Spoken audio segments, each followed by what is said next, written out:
با درود. خب کتاب روانشناسی کامل، ادامه ساخت شخصیت. من داخل پرانتز ذهن هوشیار است و همه ادراک ها، خاطره ها و اندیشه ها و حساب هایی را در بر میگیرد که همواره بدانها آگاهیم. پیوسته در طول زندگی دستخوش محرک های دامنه داری هستیم که دامنهشان بیش از اون است که بتوانیم به طرز موثری از عهده آنها برآییم. از این رو باید در ادراک آنچه پیرامون ما میگذرد گزینشگر باشیم. باید محرک هایی که بی‌معنا، نامربوط، جزئی، زیان‌آور و تهدید کننده اند بپالاییم. این کنش حیاتی را من انجام میدهد. مادامی که من حس عقیده یا خاطره ای را نشناسد و به هوشیاری نپذیرد، دیده و شنیده و اندیشیده نمی شود. من عرض کردم حقیقت خودتی، حقیقت درون تو. این من درون تو، همون کودک درون، منظور من. یه من اسحاقم، یه من رئیس من، کودک درون من. این من اینه. عرض کردم اونایی که این ممکنه که هم سخت باشه، انسانایی که خودشون یکم در این مسئله کنکاش میکنن متوجه میشن، ولی اونایی که نمیدونن چیه این مقدار پیچیده است. تقریبا پیچیده نیست، این مقدار هضمش سخته.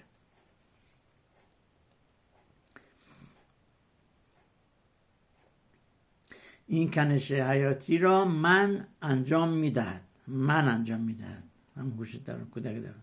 مادامی که من حس عقیده یا خاطره ای را نشناسد همون و به هوشیاری نپذیرد، دیده و شنیدنی و اندیشه نمیشه. عرض کردم کسی که تو این کار نباشه این جوابش اینطوری داده.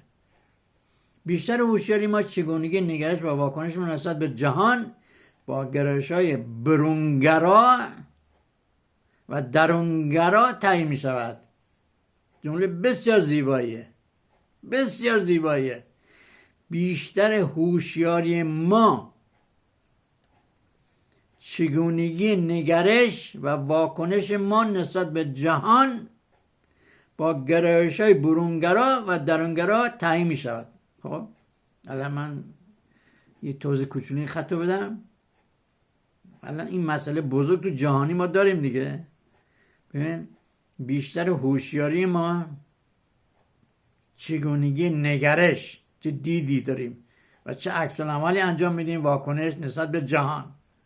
خب بیشتر هوشیاری ما. آدمایی که هوشیارن خودشونن واقعیت قبول میکنن. آیا همه آدم هوشیارن؟ نه،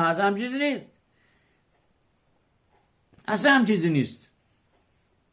عرض کردم اکثر آدمای جهان نمیدونن چیه. منظوره که چطوری آدم بگه سخته، یکم میگه هضم سخت این دو چیزا، ولی الان مردم متوجه میشن. شما واقعیت رو بگی. برای اینکه عرض کردم تو کلیپ هم همه هست، برای اینکه انسان رو سرگرم میکنن. آقا تو باید خودت باشی، اول خودت باید باشی تا به این مسئله فکر کنی، این واقعیت رو فکر کنی. به خاطر همین ما ایرانیا جناب شاهزاده تو مسائل می گیر میفتن. مسئله 7 نفره رو کی تشکیل داده بود؟ شاهزاده فقط تنها بود، 6 نفر دیگه عقبات بودن، یا اونایی که آوردن تو. این داره میگه، منظور اینه. به هم زدن. طراح جورج سوروس و در سال مسئله زندیات خانم محترم اسمش یادم رفت، ساری تظاهرات شد بود، جهانی شد بود، چی به هم زدن؟ طراحان پشت بودن دیگه. عین زمان پادشاه فقید. دقیقاً این دوتا با هم بود. سال 57 خمینی حرامزاده اینا هم حرام لقمه حرام زاده بودن دیگه، به هم زدن سیستم مردم ایرانو. ما داشتیم میرفتیم جلو. مردم عرض کردم بابا من چطوری آدم بگم، مردم هوشیار نیستن، خودشون نیستن، همه تو تبلیغات هم تو رسانه پره. الان شما تو تلفن دقت کن لطفا، خواهشم میکنم از شما، ببین چقدر تبلیغات ناهنجار توشه. هر کس هر چی کار کرده آورد اینجا گذاشته، مردم هم نگاه میکنن دیگه. اون انسانی که هوشیارن که دنبال آتشکال نمیرن که، آتشکال پره تو تلفن پره، مثل زباله تو خیابان ریخته. واقعیت آقا، واقعیت این. ما عرض کردم ما مردم اکثر آدم ها رو کره زمین بیهوشن هستن. من واقعیت دارم میگم. اینجا نه واقعیت رو میگه. آقا شما فکر کنید درست میگه، هر جمله درست یا نه. به خاطر ما گرفتاریم، در اول ما گرفتار خودمونیم، در بندیم. از بند باید آزاد بشیم. بند چی؟ بند تبلیغات، زن، بچه، پول، خونه، ماشین، مسافرت، فلان، گرسنگی، بدبختی، فلاکت. اینو بخر، اونو بزن، اونو بگیر، این قشنگه، اون قشنگه، این برد، اون نبرد، اون پول داره، این بی پوله، اون طلا گرون شده، ارزون شده، فلان شده. منظورات زن و بچه خانواده میگن یا فکر نکنید، از اون فکرا نکنید. عزیزم آدمی خودش باشه بیشتر علاقه داره، واقعیت میشه. خودش وقتی بشناسه واقعیت رو بده. تمام شد. 2 تا 4 تا. الان برای چی همه جنگ این خانواده همه اختلاف داره؟ برای همین دیگه، به خاطر همین مسئله است اینطوریه. کی این کارو میکنه؟ فش نشستن جرس روزا. ما هم 10 سال پیش ما تمام شد مملکت ما برده بودیم. آخوند شپشوی رو ما لیو لورده بودیم، روی همون رد شدیم، پامون رو اوناست. اینجاست که جناب نتانیاهو متوجه شد. رحم هم نمیکنه. درسته، حرف اروپایی گوش نمیکنه، درسته، حرف آمریکایی گوش نمیکنه، درسته. متوجه شد. اون خودشه. الان اون خودشه. آقا میگه من تو خودم نشستم صبح نهار میکنم، شام میکنم، بمب موش مسخره است. آقا غربی هم همین نمیخوان. سازنده صنایع جنگی، ابزار جنگی، شکمبانی نفتی نمیخوان ازن. همش میخوان بلوا باشه تو جان. من اینجا اساق رو راست داره میزنه. اینا گفته ده دوستان شما دیگه اینجوری دیگه. 2 تا 4 تا. شما چیزی میتونی بگین؟ نه. اینا زنده همشون البته همشون زندن هم، گوش بزرگان رفته، همشون رو اینجا کاغذه. اینجا هم در جای اینا حرف میزنم. چه فرمایشات ایشون دیگه. من وظیفه‌مو داره انجام میدم. به تو غربی میگم، دولت، نخست وزیری، رئیس جمهوری، پادشاهی، هر کی هستی، 2 تا 4 تا. شما تسلیم بشید. تسلیم کی؟ شهریار ایران زمین به نام رضا شاه دوم، شاهزاده رضا پهلوی. اسحاق اینجا اعلام میکنه. اینا این نوشته شو، اینجا نوشته، دوستان شما گفتن. روانشناسی کمال یونگ، سوئیسی دیگه، نه تو کشور سوئیس پادشاهی هر کی هست نخست وزیر. من نمیدونم. شما تسلیم بشید ایران. نگه که جنگ رو شروع کنید بعد مواد شیمیایی بدید، شیمیاییتون رو بدید سربازان ما بیاید اینجا آزمایش کنید که این شیمیایی چه تاثیر گذاشته. حقوق بازار. همتون حقوق بازین، همتون. شما عوض نمیشین، مثلا نمیشم چیزی، اصلا امکان نداره. ولی ما میتونیم، ما راحتی میتونیم به راحتی خودمون عوض کنیم. برای که بنیان ما عوض بود، تمدن داشتیم، ما فرهنگ داشتیم، تمدن داشتیم. ما تمدن داشتیم. شما رو درخت زندگی می‌کردید، حقوق بشر بودیم 500 سال پیش. ما حقوق بشر داشتیم. این جواب شما. بچرخ تا بچرخیم. چیزی میتونی بگی؟ کتاب اونجا. خب پس این کنش حیاتی را من انجام میدهد. من، شهود درون انسان.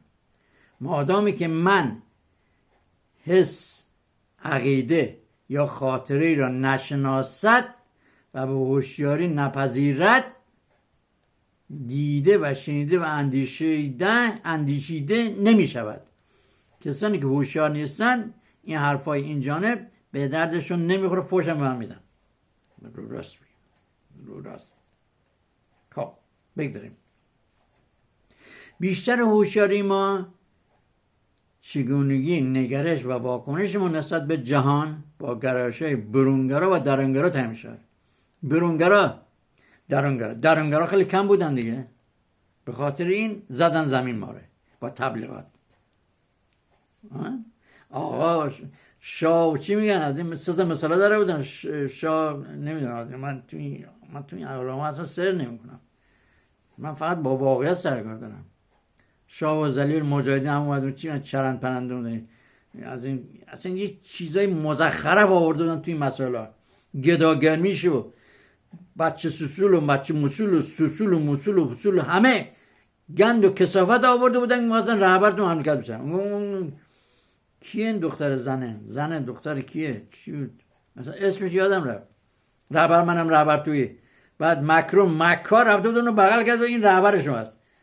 چقدر شما عقب افتاده کوچولو، مغز فندقی شاهزاده با اون عظمت همش خوب مثبت گرفتن. بگین بابا خیلی بدبختین شما اروپایی ها، خیلی بیچاره این. ما مردم ایران شما دست کم گرفتین، خیلی بدبخت. حالا بلرزین دنبال شاهزاده،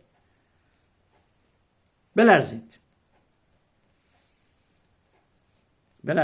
نوشی جونتون، التماس کنید نوشی جونتون، وظیفتون انجام میدید.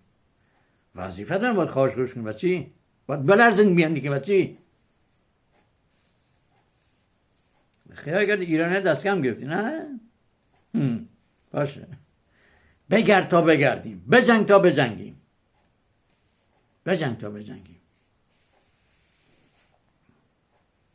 بیشتر هوشیاری ما چگونگی نگرش و واکنش ما نسبت به جهان با گرایش‌های برونگرا درونگرا است. خب مردم ایران، مردم عرض کردم اکثر مردم رو نمیفهمن، بدون تارو ما بزنیم نمیفهمن، این هوشیار نیستن. این منظور اینطوریه، نه اینکه نفهمن، اونا در جای خودش نفهمن. بله وقتی تو با 100 پوند به تو بدن تو بیا برای شاده در بزن، نفهمی دیگه. مثل کی؟ عباس میلانی و مثل خودش رضا شاه بیجامه داشت، بدبخت. یا پرسو سمی ایوری بغل کنی مردم، یا داریوش. چقدر شما بیچاره اید، مغز فندقی ها. بهترین جوانان رو میکشه، شما اینجا لالچه نمیدید بخاطر پول کاغذ. خاک تو سرتان. یه بار دیگه نوشی جونتون. ما شکایت کن از من بفرما. تموم شد اینترنت. الان شکایت چی ما بکنی؟